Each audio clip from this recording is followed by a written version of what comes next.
So, Acho, you agree with Russell Westbrook, who I was just hanging out in Vegas with this weekend? You can't spell the West without Westbrook. You agree with that he has nothing left to prove? You can't spell Westbrook without West, but you can definitely spell West without Westbrook. Oh, that's what I'm saying? Yeah, I'm so hyped You're wrong. right now. I'm hyped. Hair color, what color is that? No, I don't agree with Westbrook, big dog. Russell Westbrook, I don't even think truly agrees with Russell Westbrook. Don't do that. Sal. Start over. He doesn't have anything individually left to prove, but Russell Westbrook has to, at bare minimum, prove that it's not his fault. Westbrook has to prove that it's not his fault. So then the question is, what is it? Uh-oh.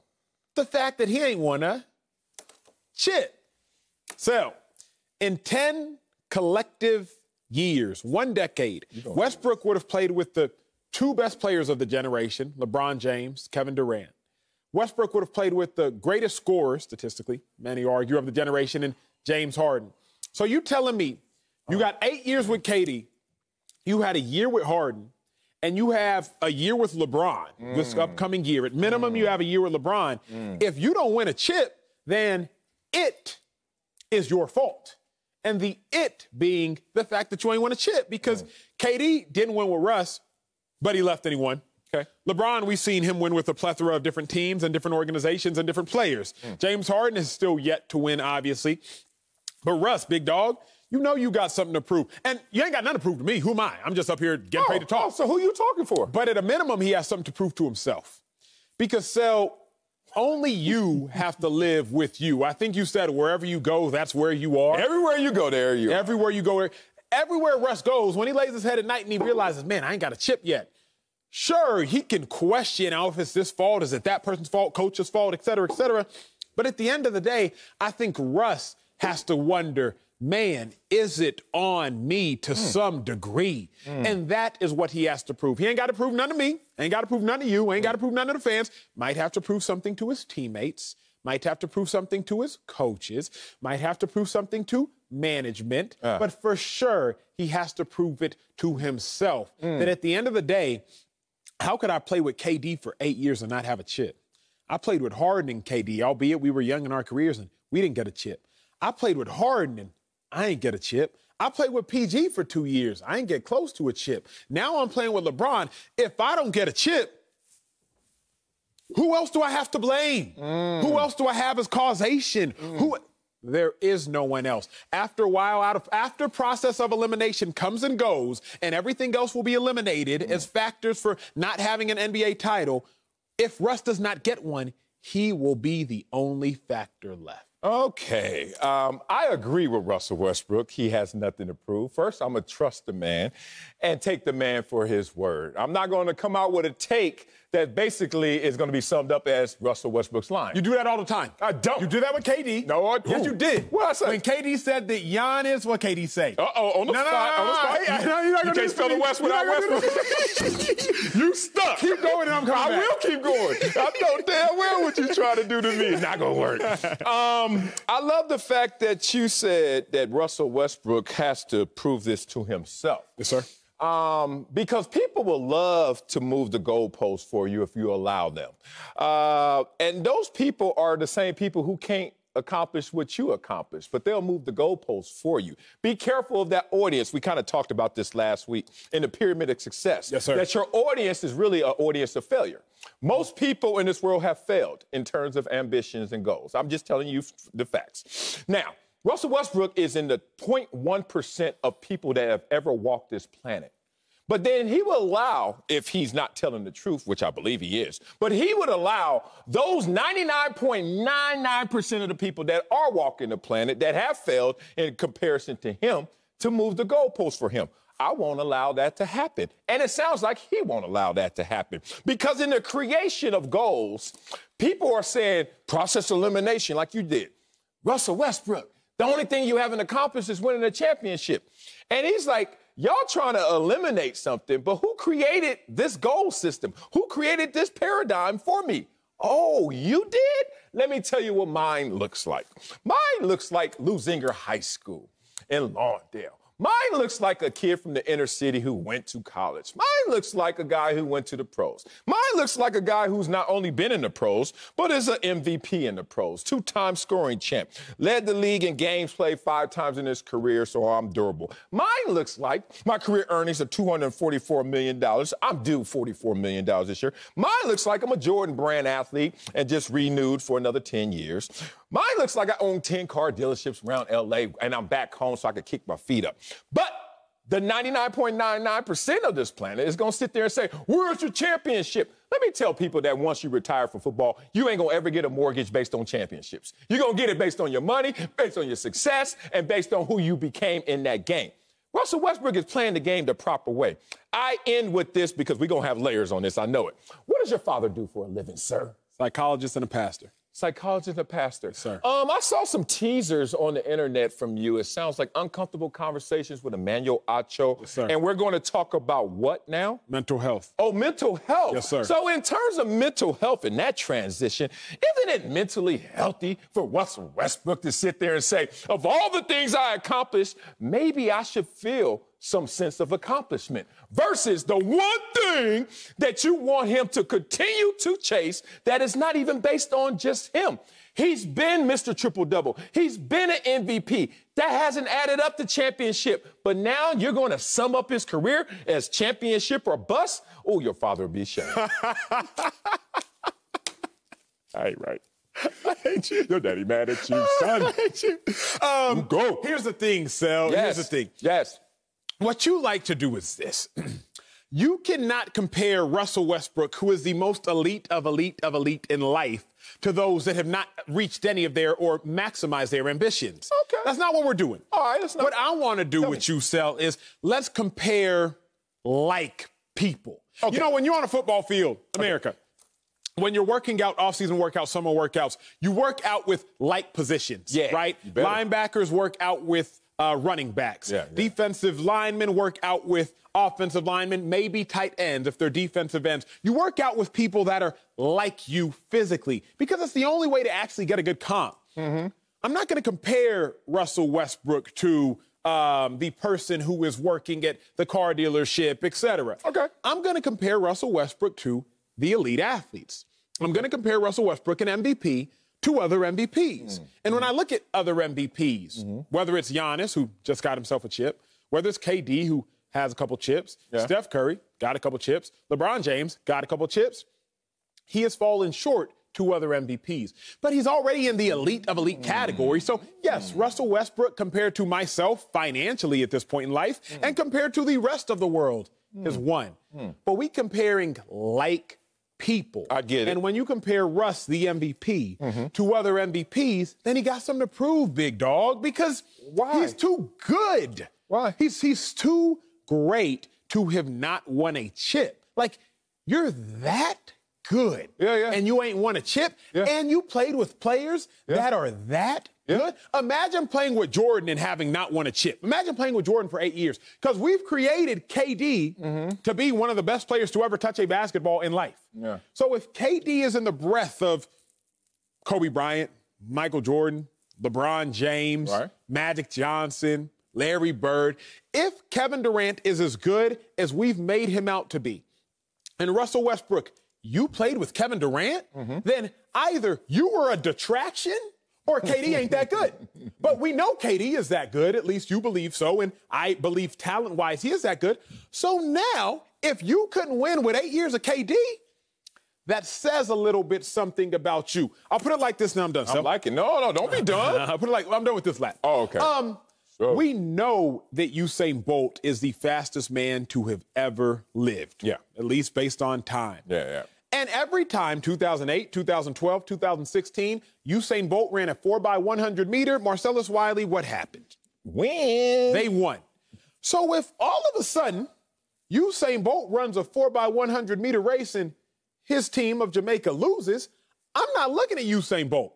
Because every time he done ran, he done won. Who else is on the team? That's the parallel I draw with Russell Westbrook. We know Kevin Durant is that good. Dude just won a gold medal. Dude has an MVP. Dude has 2 finals MVPs. Dude has 2 NBA titles. So if Kevin Durant has run relay races with Steph Curry and won gold, he run relay races with Jason Tatum, Bam Adebayo, Devin Booker at the Olympic medals and won gold. But he ran a relay race with you, Russ, and barely won silver once. Okay. Then I start to wonder, is it you? Oh, you would? Okay. I hope he doesn't have any sleepless nights listening to you. I hope Dan Marino doesn't have any sleepless nights listening to you. I hope Charles Barkley and other greats who just don't win it all, don't have sleepless nights based on that criteria. Man, in climbing the rungs to success in athletics, if you don't hit the top rung, which to me is not even the top rung, but I'll listen to the audience and tell me that it's a championship. Because I know too many champions that, dog, I don't outclimb them. Like, you trying to walk around and tell me some dude that was just on the Patriots that contributed is better in his career than me? You kidding me? You think I believe that? I'll let him tell the world that because he's talking to people that won't understand what this is about. But Russell Westbrook does. Russell Westbrook is an MVP.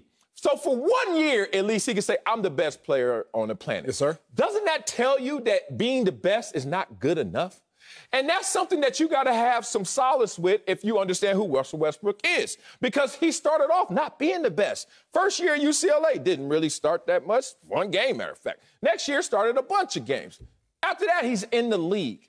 And then Russell Westbrook climbed. Like, if you would have said at that draft moment, is Russell Westbrook going to ever be an MVP in this league based on the draft? Most people say, no. MVP? No. But not only is he an MVP, only player in NBA history to average a triple-double 3 consecutive seasons. Acho. To me, that sounds like a guy who's like, I've done it all, and all is not enough. So therefore, your definition of what all is not absolute. It's not just I won a championship. Anthony Davis has won a championship. Kudos to him. Chris Middleton just won a championship. Who would you rather be, Chris Middleton or Russell Westbrook? But that's the wrong question. You're asking the wrong question. Why is that the wrong question? The question is, who would help more for a title? Who what? Who would help a title more? That's the real question. Well, I'd rather be Russell at the top of your pyramid. In the top of your pyramid, first of all, we both have failed then as you draw. Of course, as a football player, I did. I don't think you did. I'm about to say you better keep that on that side. I ain't feeling jack. But here's the thing. Why would you let them design it where if you didn't win a ring, you didn't do a thing? Like, how do you set that up as a mindset? Okay, good. How much time do we have? Russell Westbrook, he ain't buying that. We're going here. So the difference between a linebacker, a defensive lineman, they can only change the trajectory of a game so much. Call it 5%. If a linebacker plays the best game of his career, yes, he will impact the game maximally 15%. Yes. Defensive end, maximally, I'll call it 35%. Y'all can get sacks, forced fumbles, etc. Yeah, 4 sacks and lose. Exactly. A quarterback, if he plays the best game of his career, he can impact the game probably 85%. 85? You can play out of your mind and still lose, but the quarterback, along with the center, are the only players that touch the ball every single time. Just look statistically, America. Look statistically. I'm listening. 2000 to 2020, there are 20 NBA MVP awards given out. 17 of those players, or 17 times, the players that won MVP won titles. Yeah. From Tim Duncan, I ain't even got the list pulled up. From Duncan to KG, to Dirk Nowitzki, to Kobe Bryant, to LeBron James, to Steph Curry, to Kevin Durant, to Giannis Antetokounmpo. The ones who didn't, I'm not counting the Joker because he just won MVP most recently, James Harden, Russell Westbrook, Steve Nash, and Derrick Rose. And Derrick Rose, we know about his injuries. So, Sal, you telling me 80% of NBA MVPs have won titles. 85% if we discount Derrick Rose because we know about his injuries. 80 to 80. Keep him in there. Keep him in there. I'll stay with my 80%. You saw my next point. Keep him in there. Yeah, these qualifiers. I'll stay with my 80%. Yeah, you better stay with your 80. 80% of the people that got MVPs by their name in the last 2 decades have titles, Sal. Eventually, you got to look in the mirror and say, wait a second. Y'all were the best player in the world, and all y'all got titles. I was the best player in the world. Why ain't I got one? But here's the problem.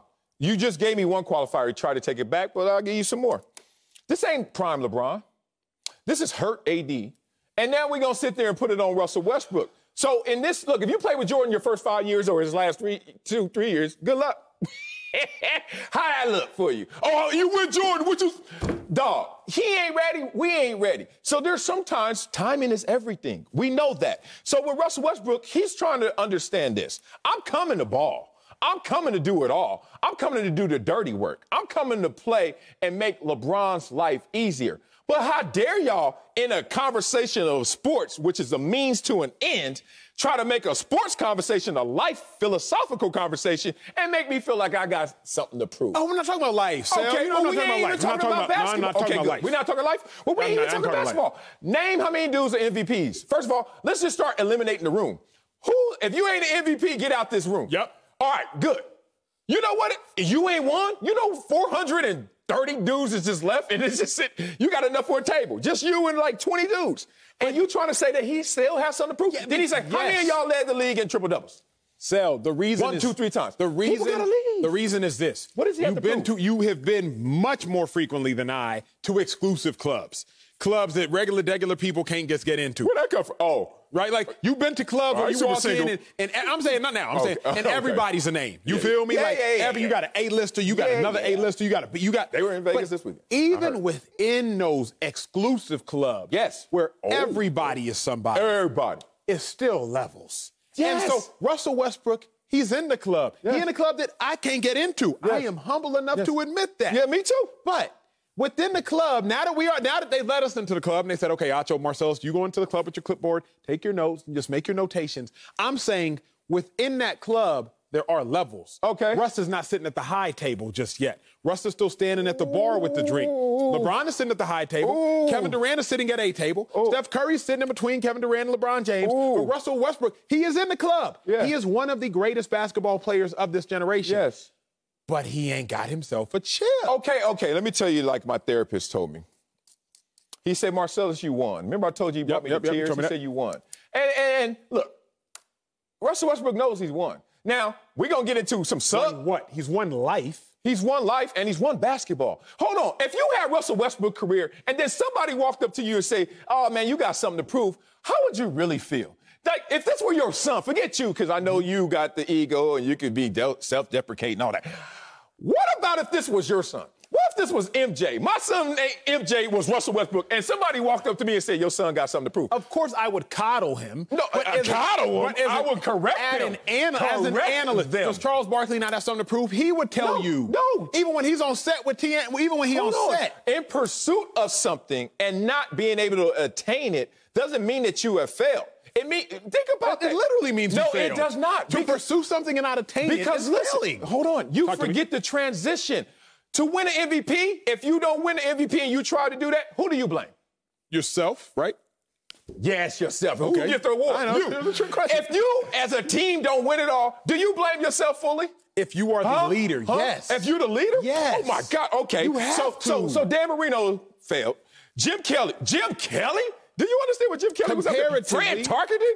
Like, what are we doing here? Do you not think LeBron first shows up to L.A. and he gets injured? He knows that he has been to 9 consecutive NBA finals. But you don't think LeBron James looks himself in the mirror like, dang, this was on me, y'all? You don't think Miami Heat, when LeBron James forms that triplet of people, him, Bosh, and whoever, and D-Wade, my bad, D-Wade, and they played a Dirk Nowitzki in them, you don't think LeBron James was like, man, I failed? Yes, if you were the leader of the team, Sal, that's on you. You and I just have a philosophical difference. That's all it is. Our philosophical difference, you judge a man by the distance traveled. Well, that, but being real, if I don't have full control, I ain't taking the blame like that. It's just simple. Like being a team player.